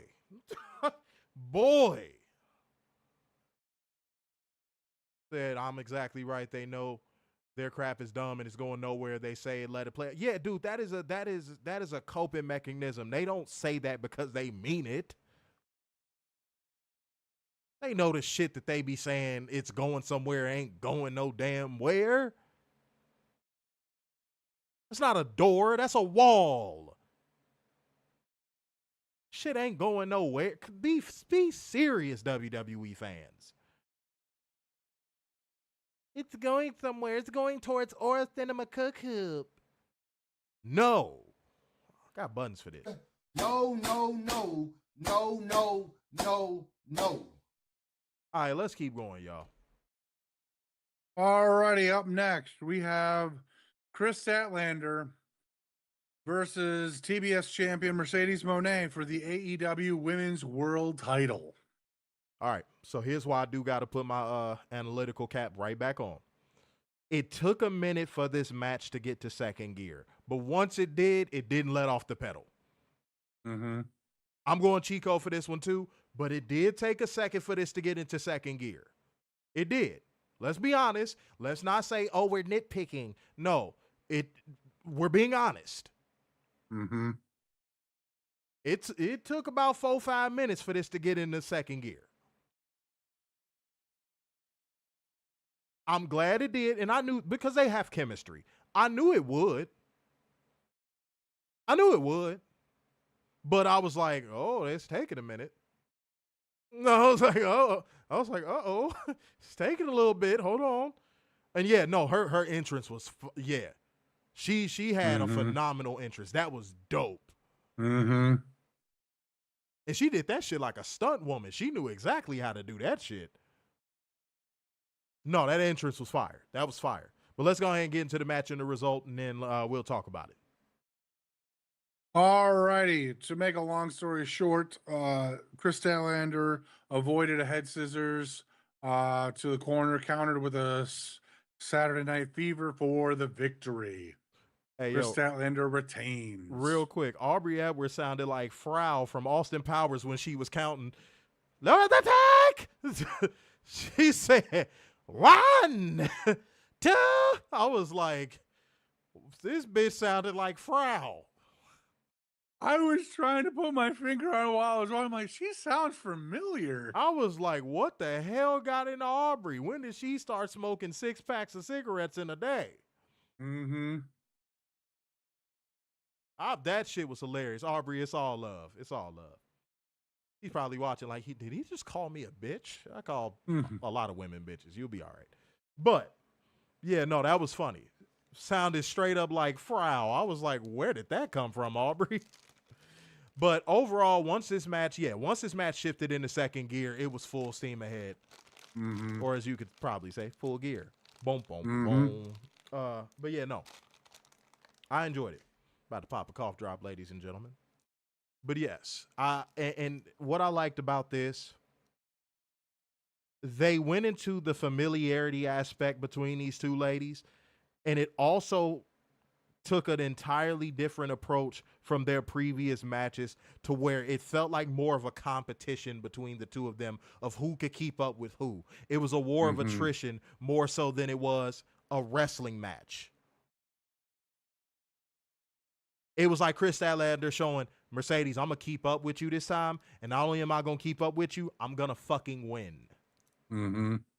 Mission accomplished. Mission accomplished.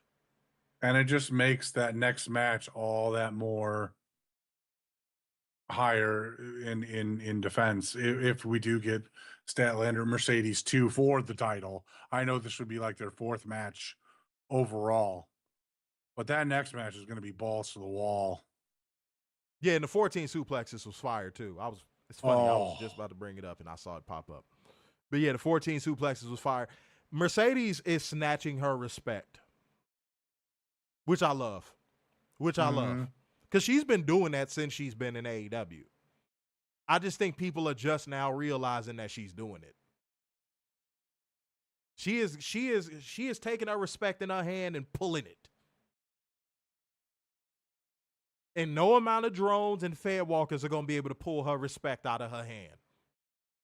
The only person who could pull the respect out of Mercedes' hand is Mercedes.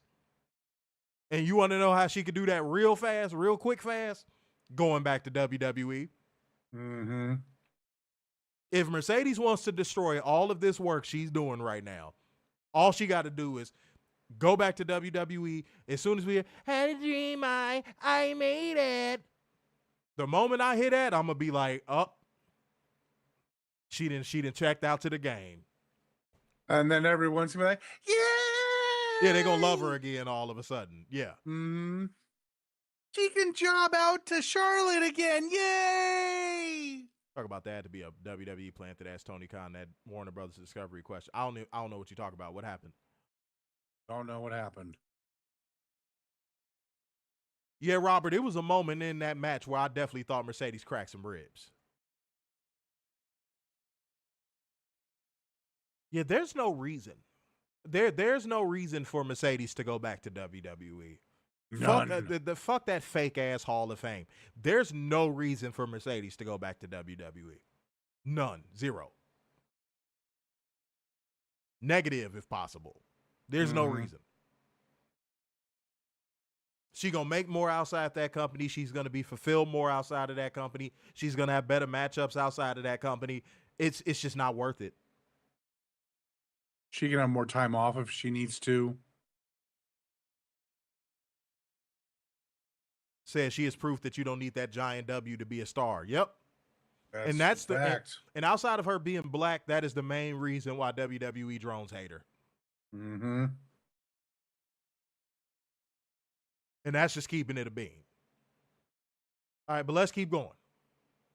All righty. Up next, we have Lexi Nair backstage with Don Callis, Okada, Takeshita, and Hechicero. Apparently, Hechicero was in charge of the money tonight.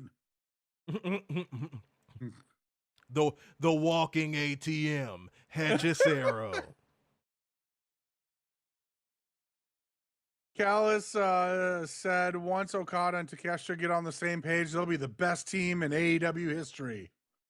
Okada and Takeshita blamed one another for losing the match tonight, and Callis said Okada will defend his Continental title in the Continental Classic to prove why he's the best tournament wrestler of all time.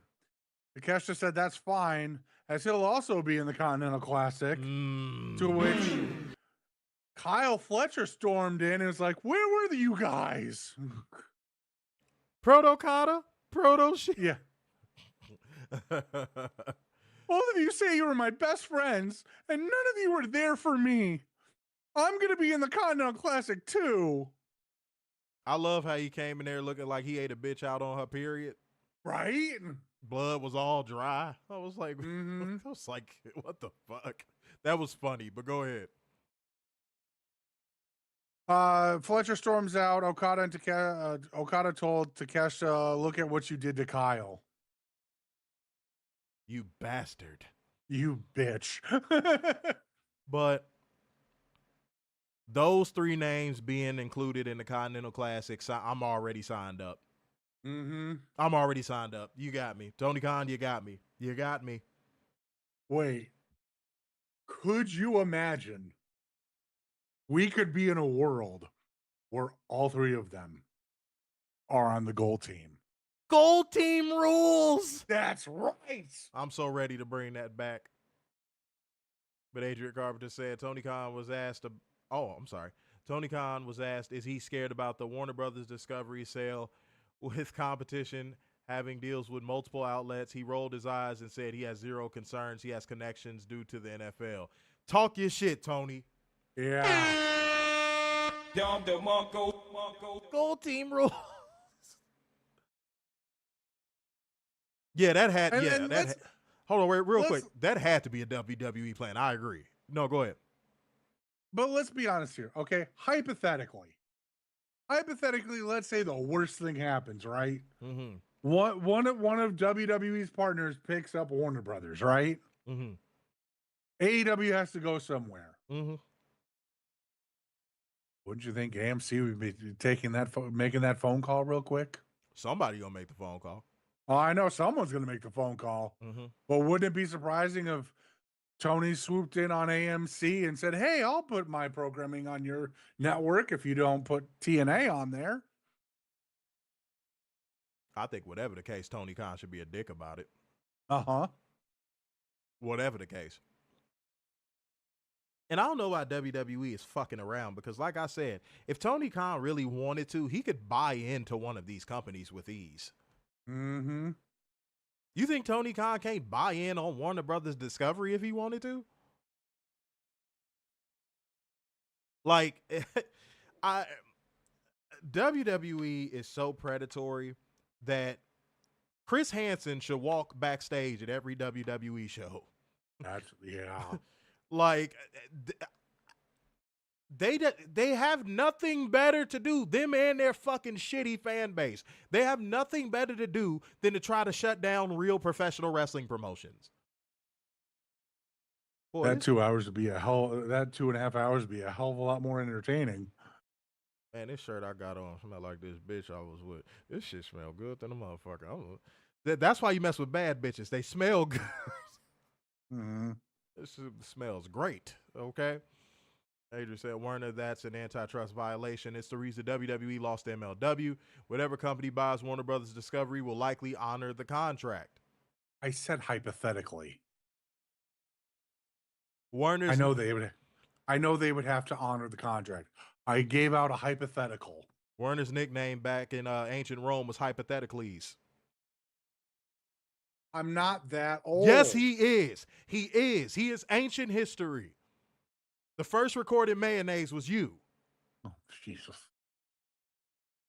Then they made Miracle Whip and they said it's a miracle. And then they moved on from you. Go ahead. All righty. Daryl, we are at the main event. Damn, we just right under 2 hours too. Man, I thought we was going to go way longer. Holy shit. Yeah. Okay. We got Hangman Adam Page versus Samoa Joe in a steel cage match for the AEW Men's World Title. So Werner, when you were playing Grand Theft Auto when you were 97, Jesus.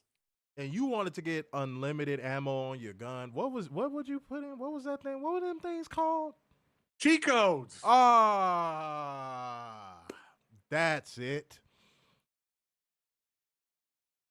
By the way, shouts out to Tony and Hangman for playing American Venom from Red Dead. Nice touch. Nice touch. I mean, if we can keep that full time, I'd be happy.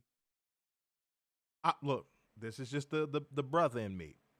The brother in me, the foundational Black American in me, I would have rather had Unshaken by D'Angelo, considering he just passed. But that's just me. That's just me. I don't think that song would have rung out in the arena as good as that song because it takes a while to build. But I would have liked that a little more. Hangman can walk a little slower. Hangman can walk a little slower. But yeah, y'all know. My FBA brothers in here know what I'm talking about. That would have been that, bro. I might have shed a gangster tear. I'm not gonna lie to y'all. I might have shed a gangster tear if I would have heard D'Angelo coming through them speakers, bro. Mm-hmm. I'm gonna be real. But no, yeah, that was dope. That was a nice shout. That was really cool. Oh, Werner, let me do this one. I'm gonna do this. Samoa Joe, Joey Samoa, as we call him on the show, had a gash so big on his fucking forehead. Oh, dear Lord. That when Hangman Adam Page went up to the cage, made so much sense it rhymed, and was about to rake Samoa Joe's face against the cage, he just decided to squeeze his forehead, and blood shot. I puked. Let's put it that way. I'm just going to say it. I puked. He's gonna puke. I puked. My name is Duke from Dubuque, and I puked. I did. That was too much. I loved it. Don't get me wrong. I fucking loved it. I did it. I became a man today. I would not be surprised if he has to have a staple or two. Samantha, no skipping ahead. We ain't even get there yet, baby. Slow down. Jesus Yeah. Christ. What? Calm down. Man, where my wrenches at, man? Damn, use your fucking wrench. But real quick, I'm not going to skip ahead because you skipped ahead. I'm just going to continue with the pace I was going with. Because, again, we break it down. We don't do reviews where we just go, this happened, this happened, this happened, moving on. No, we actually talk about it. So just slow down. We getting there. Just relax. So here was something I thought this match was going to be. I thought this match was going to be more so of a brawl. I didn't expect this match to get so technical. I didn't expect this to be a move-heavy matchup. The fact that it was a move-heavy matchup, plus they were able to toss in utilizing the cage and the brutality of the cage, being able to do those two things and not lose what the match is, meaning there was a story here. This could have easily lost its way because Hangman's doing too many moves. Samoa Joe's doing too many moves. It felt like every move that was done was a means to an end. And stop the presses. That's what main event matches are supposed to be like. Oops. Oh, look at you saying the quiet parts out loud again. That's what main event matches are supposed to feel like. You're gonna get the drones upset. And yes, Ron, the cage is supposed to be the weapon. Yes. This isn't a concept that is unbeknownst to man. WWE has shown they could do this. They just say fuck you and don't want to do it. That is WWE's business strategy in 2025. Fuck you, you'll like it anyway. Meanwhile, this match was, are we giving you everything you love? Here's some more of what you love. Oh, not fully in a love fest yet? Guess what? We got more. Still not happy? Here's some more. It just kept giving and giving and giving and giving and giving and giving and giving. By the time it got to where the match was about to conclude, I was like, man, they could just go home. I'm happy. I'm satisfied.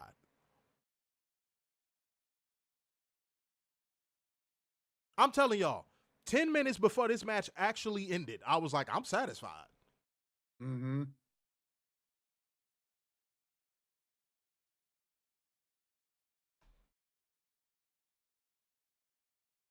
Look, man. Don't bring AEW no fucking kids. I'm going to take the result. Okay. Joe attacks from behind and locks in the coquina clutch. Hangman slips out and puts him into the exposed turnbuckle. Buckshot connects, but Paul Turner, that is his name, right? Paul Turner? Yeah. All right. It's still out. Hook slides in the ring to wake Paul Turner up, then grabs the title belt and cracks Hangman in the face. He takes his orange Averex jacket off and reveals an op shirt. Hook gets Joe back to his senses, and Samoa Joe grabs Paige in the corner, and Samoa Joe wins by pinfall with the Muscle Buster, becoming your new AEW World Champion. Monster heel Samoa Joe is upon us, but we're not done there. Nope. Joe celebrates in the ring with the rest of the ops, both, you know what I'm saying, the dojo guys, you know what I'm saying, and all of the people that were already involved in it. The lights go out. And ladies and gentlemen, Swerve Strickland has a new theme. It sounded like Wale was on it. I was trying to listen, but I couldn't quite catch it. Warner, don't, please. This is not your moment. This is not your moment. It's not time to talk about your great ancestors. How is that my great ancestors? Whales? You descend from blue whales, right? No. Oh, shit. Sorry, I got that wrong. My bad, bro. All right. They come back up and Swerve Strickland, burning childhood home, appears on the Tron. Prince Nana silhouette is lit by the screen, and then the spotlight comes up and says, he's in the money. It's Shane McMahon. No, I'm playing. He finally signed. He's finally all elite. That's right. Trash by Naughty by Nature's there. It's all great. But he strides towards the ring. The visual of Samoa Joe parting the Ops Dojo guys and Swerve just cleaning fucking house. He smacked the shit out of one of them. Mm-hmm. I think it was the same guy that Samoa Joe hit. And Hangman cut down the last one with a lariat. Pretty much cleared the ring. And y'all, that visual, that whoever got that camera shot of Samoa Joe standing in the ring and you just see his bloody hand and you see Hangman laid out and you see Swerve standing on the other side of the ring, that is the shot. If there's a shot to come out of this pay-per-view, that's the shot. And then, just when you thought, oh, that's going to be the shot, they said, nope. The shot of Swerve and Hangman standing in the ring with each other side by side and a bloody Samoa Joe standing at the top of the ramp, smirking in arrogance like fucking Thanos and walking off, and all you see is him holding the belt backwards towards the crowd. That was the moment that made me say, don't bring AEW no fucking kids.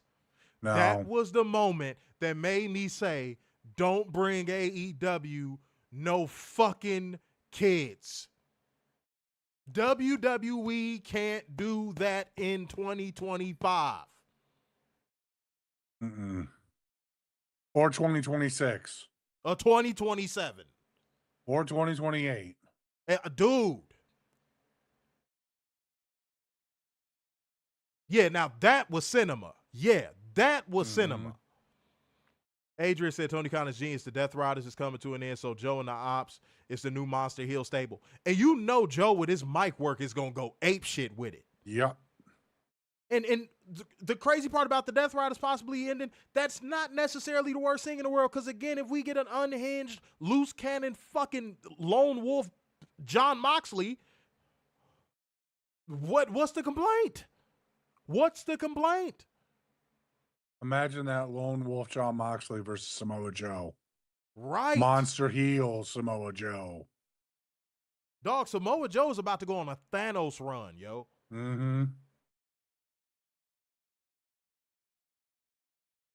Again, don't bring AEW no fucking kids. 10. Moment of the fucking night. Samoa Joe versus Hangman Adam Page, the match itself, and the post-match.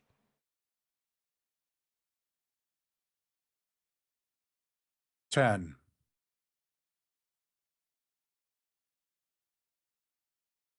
Moment of the night. I'm giving it to the whole fucking show. The main show. The entire main show. This show from top to bottom was fucking phenomenal. There was very, very, very little weak links to where you would complain.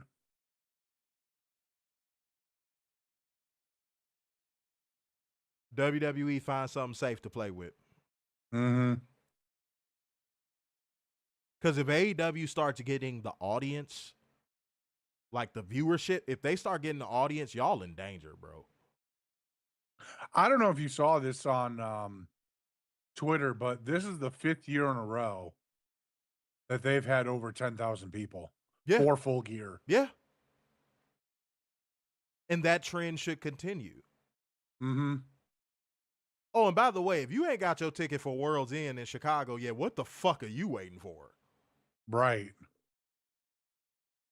What the hell are you? I'll be there. What are y'all waiting for? I'm in that bitch. Likely it's media, but I'm in that bitch. Mm-hmm. I would have been in there as a fan. Shit, the fuck? Seeing people saying 10, 10, 10. Moment of night, Swerve returning. And by the way, that's how you bring back a star. Mm-hmm. Said 10, moment, Swerve return. Said, I'm assuming, who is that? Said, you got your ticket. Hey, man, if you got your tickets, good for you. Bo said 33 minutes, 21 seconds, tailgate brawl. 2 hours, 53 minutes, 54 seconds, full gear. 3 hours, 27 minutes, and 15 seconds total. Good. Seeing 10. Said 10 moment of the night, Darby versus Pac. Said great show, no notes. 10. Man. If you seeing somebody trying to shit on this show, pack them up. Mm-hmm. Pack them up. Said 10, the whole show. 5-star said not 9. Whoa. Wow. Okay.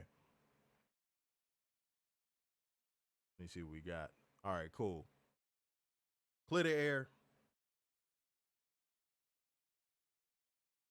I hope AEW continues to grow in every other metric that is not just how great their shows are.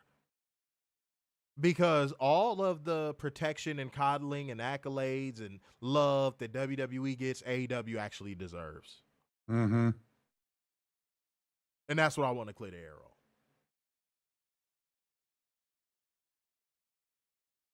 on. Enjoy this. Watch this tomorrow. Watch it again on Monday. Watch this again. Watch it every day until the next pay-per-view or until Wednesday, whichever. Mm-hmm. Give AEW your viewership and your money. They have earned it in spades over and over and over and over and over again. In spades and David Spade and I've all that. Yep. All that. Mm-hmm. All that. Ace of Spades. Yeah. That's my favorite champagne, by the way. I know that's not the actual name, but that's what everybody calls it. It's a great champagne. Warner, you should try it sometime. But Armand de Brignac, if you're ever looking for it. I have. Not So, 100% sure. Ladies and gentlemen, we gave y'all literally just under 2 hours of this good work. We hope y'all enjoyed this Full Gear review. We enjoyed the show, and we enjoyed doing this show.